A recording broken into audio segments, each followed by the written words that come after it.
Welcome to the Business Leadership Series, where we engage with leaders who are making an impact on their worlds and who want to share their knowledge and experience for your personal and professional growth. The following interview is designed to inspire you to become the best leader you can be. Your host, Derek Champagne, is the founder and CEO of The Artist Evolution, a full-service agency building successful brands, marketing tools, and campaigns, and also the author of the best-selling book, Don't Buy a Duck. And now, let's begin today's Leadership Series interview. Welcome to the Business Leadership Series, where our goal is to inspire you to become the best leader that you can be. We have a special guest today. I'm talking today with Dr. David Fajgenbaum. He has an incredible new memoir called Chasing My Cure, a doctor's race to turn hope into action. And his story is truly unique. It's a tale of learning to live while dying. And it's about getting up and fighting back when life tries to knock you down. And you've probably heard his story recently. He's been on CNN and Good Morning America and on all sorts of publications. I'm forgetting probably 20 of them, but he's on a mission to tell a story and he's in a race to find a cure. And so, Dr. David, thank you so much for taking a few minutes with us today. Thank you so much for having me. Hey, I want to take a few minutes and I want you to tell your story because it needs to be told in your timing. But I do want to set the stage too. You were a college football star, Ivy League doctor, beautiful family, and some surprises, major life-changing surprises happened to you along the way. So start as early as you want with us, and I want our listeners to get to know you, and then we'll talk more about your book too. Yeah, you're absolutely right. So I was I grew up in Raleigh, North Carolina, and my lifelong dream was to play college football. I really focused my whole childhood on training to become the best quarterback I could be, with the goal of playing Division I football somewhere. I had incredible support from my parents and friends and family, and really on this kind of singular mission to play college football. And I ended up having the opportunity to play football at Georgetown, Patriot League school, where I was recruited to play quarterback, and was so thrilled to achieve this lifelong goal. And then a couple weeks after I got to Georgetown, my mom was diagnosed with a terminal brain tumor, a glioblastoma brain tumor, which we knew had a very poor prognosis. This just totally shattered my life and my worldview, and it made football and playing college football a lot lower priority for me. I really struggled, of course, with my mom, really one of my best friends, becoming so ill and then passing away about a year later. And her illness and her passing really was just devastating for me. And as a result of going through that, I decided that I would dedicate my life to becoming a physician, to fighting cancer. I decided to switch to pre-med. I wanted to go to medical school. I wanted to treat cancer patients in my mom's memory. I wanted to get involved in cancer research to save future patients' lives.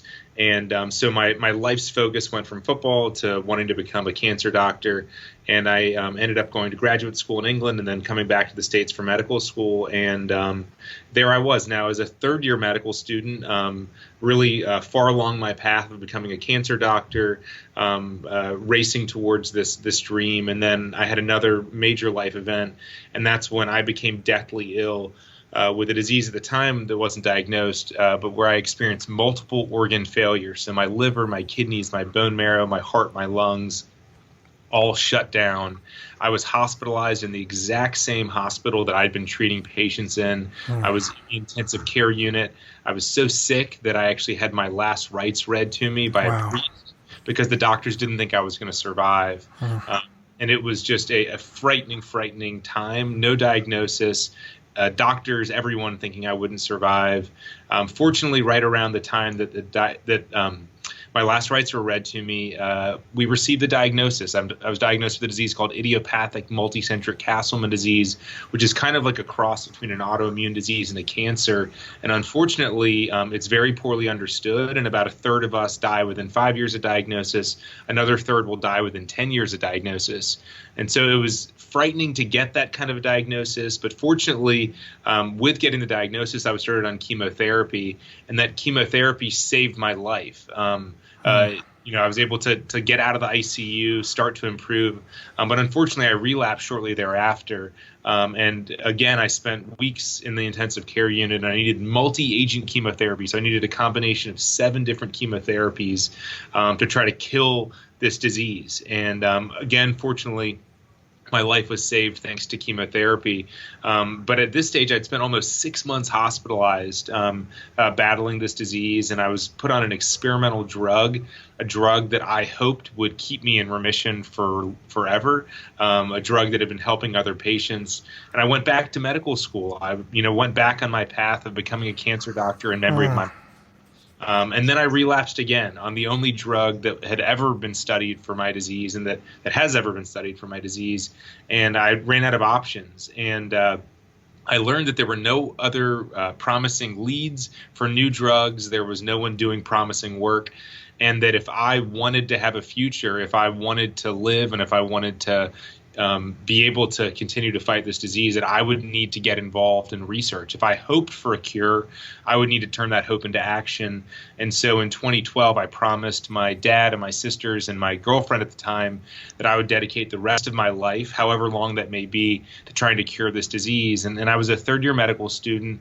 And since then, I've just been racing full speed after trying to advance research and treatments for this disease. Wow. Thank you. And I've got so many more questions, but thanks for sharing your story. I know it's tough, and you've been living it for a long time that way. And man, I know one thing about athletes. I work with a lot of pro athletes, and athletes are fighters. Athletes, you went pretty quickly to yes and had the opportunity to play Division I. Well, that doesn't just get handed to you. You work really hard to get to that point. So you're already, you've already shown yourself at that point in your early age that you are a fighter, and then that's just in your DNA that you can't help it. But I want to take a minute. I don't want to stay on it, but I've had health scares where I thought I had a heart attack and was fighting for my life, and it changed my life, and then I was okay. And it was nothing compared to the fight that you're going through, and it really hit me hard. And when I heard your story, most of us haven't had our last rites read to us. So most of us listening have not had that happen. Yeah. Take me to that moment. We won't stay there, but what is that like? And what is your mindset to get past that?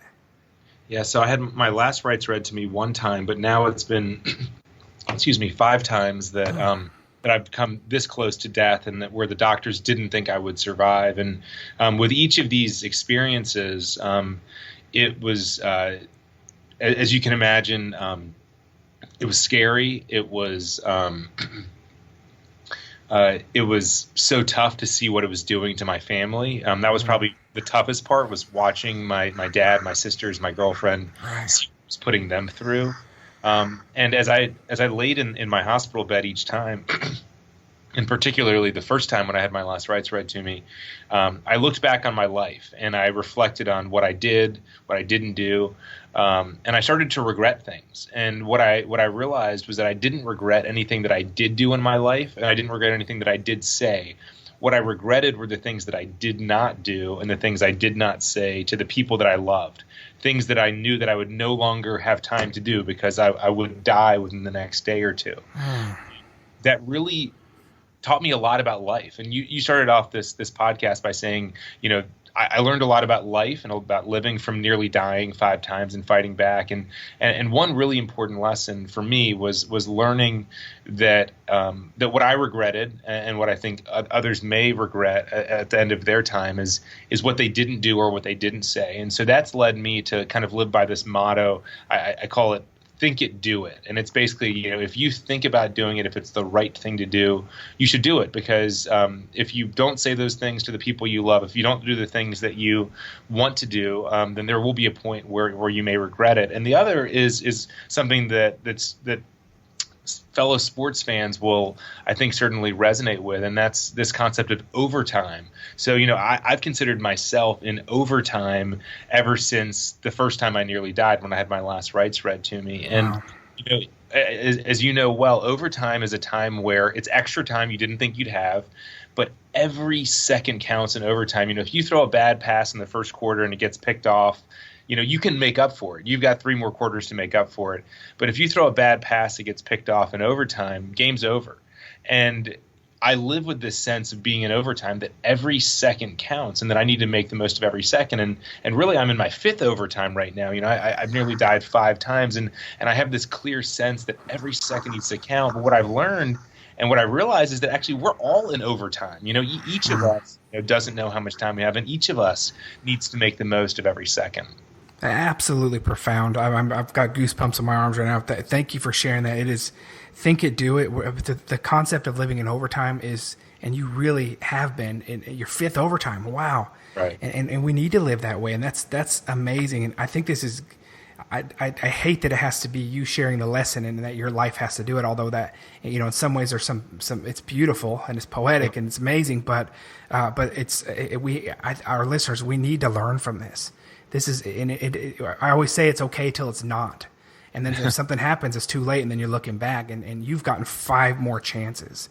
And so if we can learn from that, I think it's really important.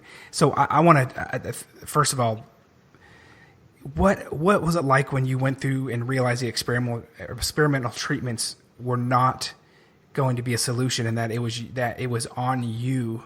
I mean, from a business standpoint, I've realized in our business before where, it's on me to step up, and I'm business development. I realized there was no one else that could do it. I stepped out. I had to step back in. Wow, that seems like a really small example now, although it was big to me at the time. Yeah, of course. But here you are with your life realizing there is not a known solution here.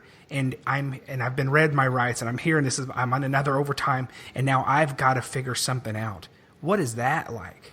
Yeah, I think for me, the most notable sense that I felt was just loneliness. Here I was, a 3rd-year medical student at the University of Pennsylvania, one of the best research centers around, where I just kind of assumed that there were researchers working on things all over the world. And even if I didn't see them, they must be making progress. And for every medical issue, there must be someone out there that's making progress. And it was, in hindsight, I think that now I look back on it, maybe that was a little naive, but I think that many of us really believe that there are researchers out there figuring things out. And there are for a lot of diseases, but for a lot of diseases, there actually are not people out there figuring things out. And it was really, it made me feel incredibly lonely, and it also was really scary for me, and it really just kind of broke this sense that I had that there was kind of order, and that like there must be researchers out there figuring this out. It was a really tough moment for me in my life.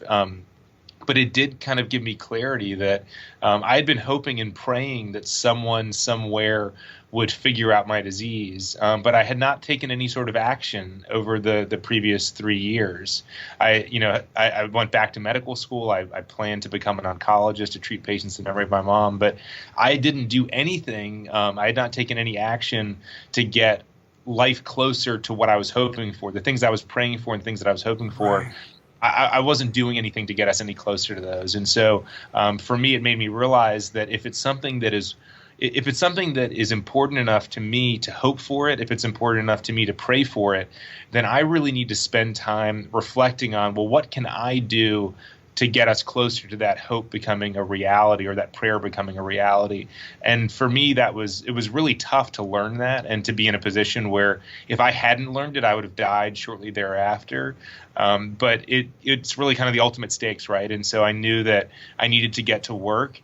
And for me, getting to work was starting a foundation called the Castleman Disease Collaborative Network, to take a unique approach to advancing research, or an approach that brings together patients, physicians, and researchers all together to prioritize research and to recruit the best minds to do Castleman's work. And in parallel, I began conducting laboratory research myself. So I got space in a nearby laboratory where I could start performing experiments on my own samples, and trying to find something, maybe a drug that already existed for something else that could maybe help me.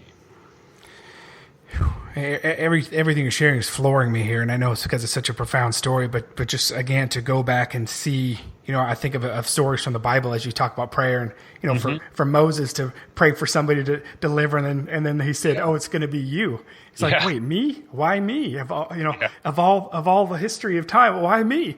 And I mean, for you to realize, and that word loneliness really got me. Wow. I mean, that makes sense. It does.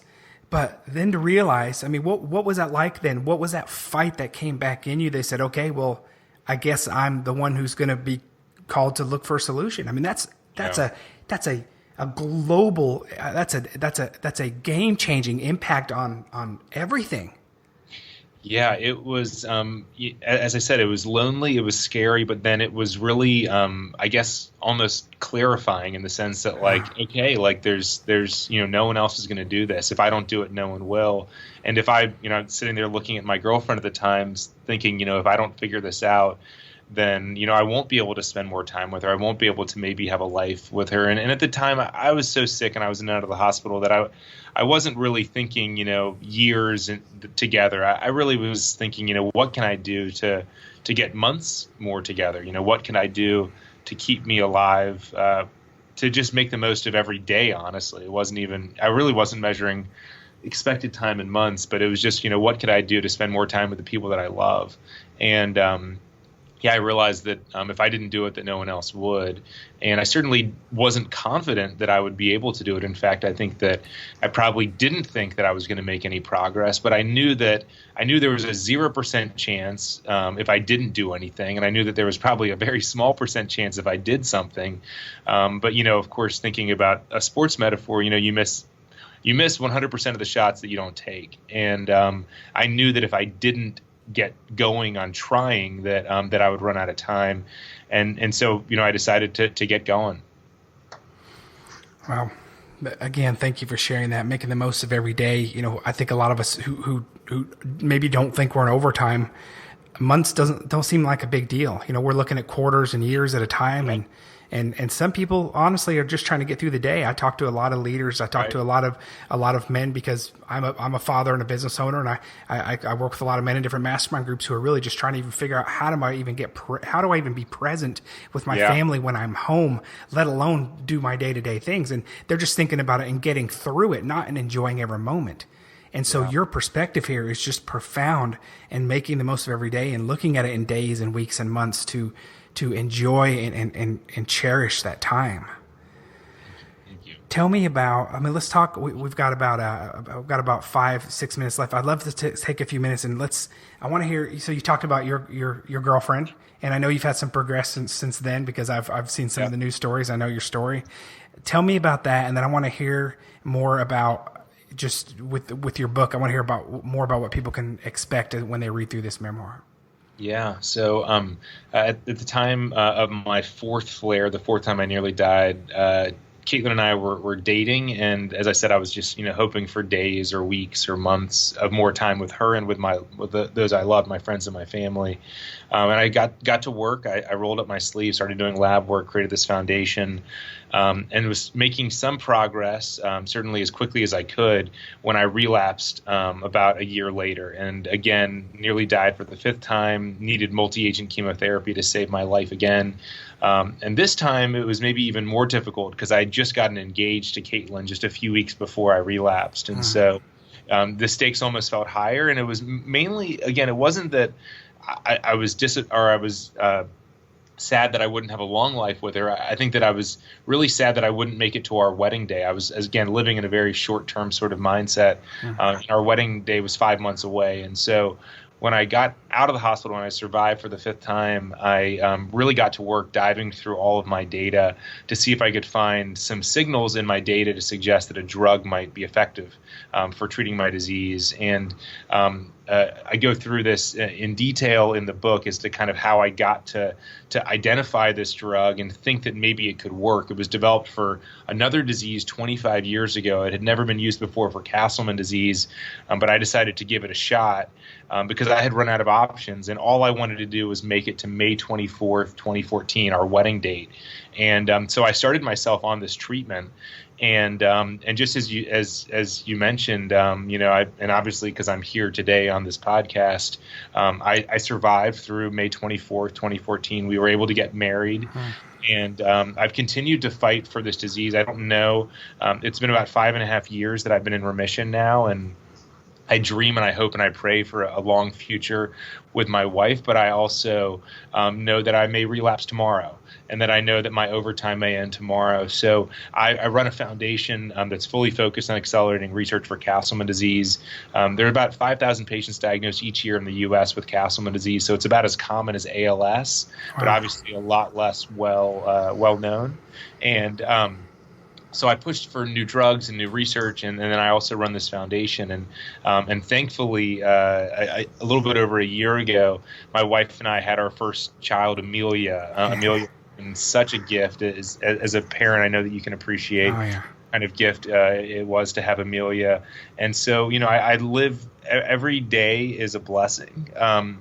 But I also live knowing that I need to keep pushing things forward. And that's, the main reason I wrote this book is to share the lessons I learned about life and about living from nearly dying. But I also wrote this book because I want to raise awareness about Castleman disease and about rare diseases more generally. These are diseases that are taking people all over the U.S. That are these deadly illnesses where we need to do more research. And so I'm really hopeful that this book will help to inspire people to live in overtime, to think it, do it, to turn hope into action, and as a byproduct also help to raise awareness about these really frightening and mysterious rare diseases.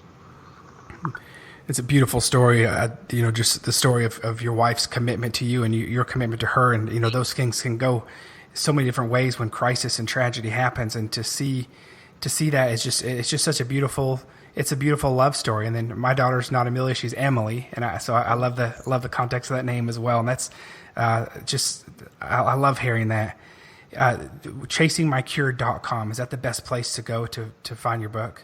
Yeah, the book's available everywhere books are sold. So any local bookstore, you can pick up a copy. It's, of course, also available on Amazon. And if you get to chasingmycure.com, you can see various places that you could order it online or in a bookstore. You can also read up a little bit more about my story and also read some reviews that others have written. It's been such an honor. The book came out on September 10th, and I got a chance to travel around the country for a couple weeks and spoke to almost 5,000 people over those couple weeks. And it was so special to hear people talk about what the story meant to them. Of course, there have been so many low points and also so many high points in my journey that the idea that what I went through and these low points that I endured, the idea that those could actually help someone else in dealing with their own challenges kind of makes it easier to think back about what I went through and what my family went through, to think that this is actually, able to help others. And I really hope that it can be an inspirational story that can help many, many more people. Yeah, when you say high points and low points, I know when you say low points, those are very raw moments they're not even moments, they're whole sections of your life that with IVs and treatment and diagnosis and feeling that you're letting your family down and seeing the look in their, all those things. And so for you to share that with us, and I know, again, you have to say it very quickly, high points and low points and lessons, but I know when you say that those valleys are some massive valleys that you had to live and continue to have to fight through sometimes. And so for you to share that with us, unselfishly as you are, I appreciate that. And I just wonder, is there any final thoughts about what do you want our listeners, what do you want people to take away from your story? I think the main thing is living in overtime. I think that everyone can understand the heightened sense of awareness in overtime and really being intentional about, every move in overtime. You can't make a mistake. And I think that we should all live like that, and not that we should be afraid to make a mistake, but that we should be liberated to know that every second counts, and let's make the most of it. Let's do the things we love doing. Let's be with the people that we love being with. Let's tell them how much we love being with them. And I think just being liberated to know that time is so precious. Let's make the most of it. And there's a lot more that obviously I wasn't able to cover today, and a number of lessons from kind of approaching death that I really hope that readers will be able to take away and be able to start to implement in their life now. They don't have to wait until they have their last rites read to them. They don't have to wait until they go through all that I've gone through to learn these life lessons. Dr. David Fajgenbaum, thank you so much. Again, that book is Chasing My Cure, A Doctor's Race to Turn Hope into Action. You can get it at any bookstore near you. You can go to chasingmycure.com. You can see it on Amazon. And I really appreciate you taking the time today. It's an inspiration. My heart is definitely touched, and I'm excited to share this book with others and to watch what you're doing. And if we can help in any other way, for any reasons, please don't hesitate to reach out. Oh, thank you so much. Honored to be on your show and just so appreciate this opportunity. Thank you. You've been listening to the Business Leadership Series, where we engage with leaders who are making an impact on their worlds and who want to share their knowledge and experience for your personal and professional growth. This interview was designed to inspire you to become the best leader you can be.